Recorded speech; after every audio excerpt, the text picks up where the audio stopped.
প্রধানমন্ত্রী কি বললেন একটু দেখুন। শুধু চোর তৃণমূলকে নয়, দুর্নীতিগ্রস্ত সিপিএম কেও আমি ছাড়বো না।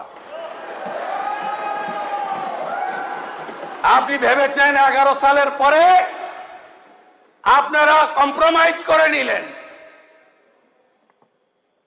পানিশমেন্ট দিতে পারেননি, ভাবছেন এই 2-3 মাস ভীষণ চাপে আছি আমরা, আস্তে আস্তে নরমাল হয়ে যাবে। নরমাল হবে না, নরমাল হবে না।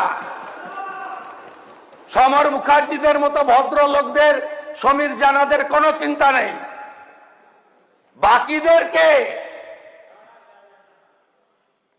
জেলে নেব, কাস্টডি ট্রায়াল করাবো, চার্জশিট করব, সম্পত্তি অ্যাটাচমেন্ট করব, অ্যাকাউন্ট ফ্রিজ করব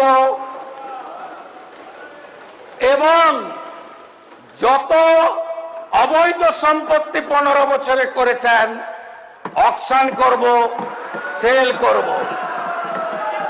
আরে এই জন্যই তো রিটায়ার্ড জাস্টিস বিশ্বজিৎ বসুর কমিশন, এই জন্য